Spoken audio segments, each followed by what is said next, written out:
सभी को नमस्कार। हम जैसा कि आप जानते हैं स्वर कर चुके हैं, आज व्यंजन करेंगे।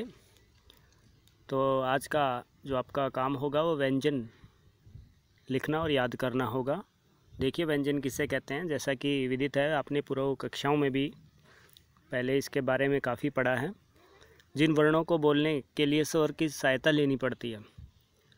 स्वर आपने पढ़ा कि जिन वर्णों के बोलने में किसी अन्य वर्ण की सहायता नहीं लेनी पड़ती वो स्वर कहलाते हैं।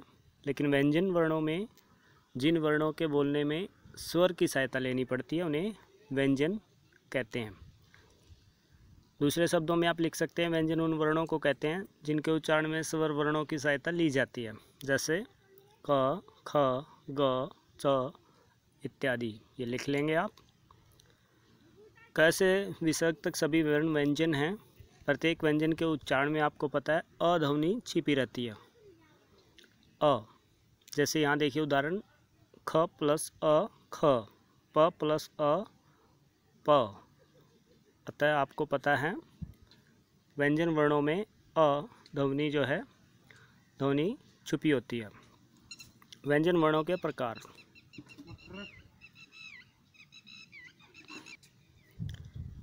देखिए व्यंजन 3 प्रकार के होते हैं, स्पर्श व्यंजन, अंतस्थ व्यंजन और ऊष्म व्यंजन। तो देखिए इनको। सबसे पहले स्पर्श व्यंजन। स्पर्श व्यंजन किसे कहते हैं, प्रश्न कई बार पूछा जा चुका है। स्पर्श व्यंजन का स्पर्श का जैसे मतलब होता है छूना, जैसे आप आपस में स्पर्श करते हो। जिन व्यंजनों का उच्चारण करते समय जीभ मुंह के किसी भाग, कंठ हो, तालु हो, मुर्दा, दांत अथवा होठ आदि का स्पर्श करती है उन्हें स्पर्श व्यंजन कहते हैं। तो आपने ये यहाँ तक लिख लेना है। ये 25 होते हैं क से म तक। इसमें क वर्ग, च वर्ग, ट वर्ग, त वर्ग और प वर्ग शामिल है। सबको आप लिख लेंगे। नेक्स्ट है अंतस्थ व्यंजन।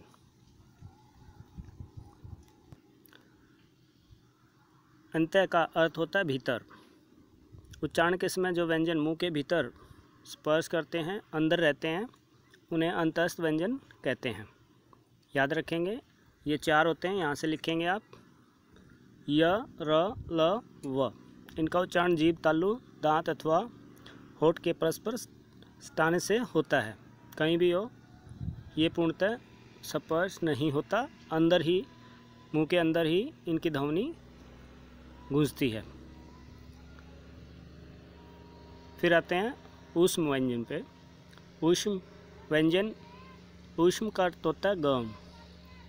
जैसे कि नाम से विदित है, जिन वर्णों के उच्चारण के समय हवा मुंह के विभिन्न भागों से टकराती है और सांस में गर्मी पैदा करे, यानी गर्माहट पैदा हो, उन्हें ऊष्म व्यंजन कहते हैं।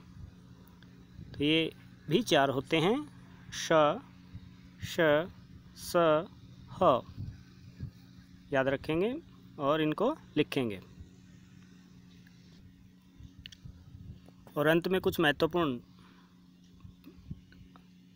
शब्दावली याद करेंगे आप। अनुनासिक, निर्नुनासिक, अनुस्वार और विसर्ग। अनुनासिक सबसे पहले, जिसको आप चंद्र बिंदु बोलते हैं, ऐसे स्वरों का उच्चारण नाक और मुंह दोनों से होता है। याद रखेंगे नाक और मुंह। उच्चारण में लघुता रहती है, जैसे गांव, दांत, आंगन, सांचा इत्यादि। अनुस्वार यह स्वर के बाद आने वाला व्यंजन है जिसकी ध्वनि नाक से निकलती है, जैसे अंगूर, अंगद, कंकन। निर्नुनासिक केवल मुंह से बोले जाने वाले सस्वर वर्णों को निर्नुनासिक कहते हैं, जैसे इधर, उधर, आप, अपना, घर इत्यादि। अंत में है विसर्ग। जैसे कि आप जानते हैं अनुस्वार की तरह विसर्ग भी स्वर के बाद आता है।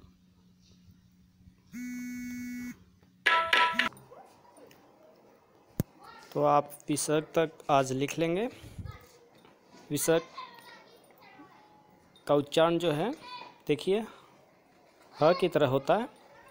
यहाँ तक आप अपना कंप्लीट करेंगे टास्क, और फिर कल नेक्स्ट चैप्टर के साथ आपसे नई वीडियो के साथ मिलते हैं। तब तक आप इतना होमवर्क करें। धन्यवाद।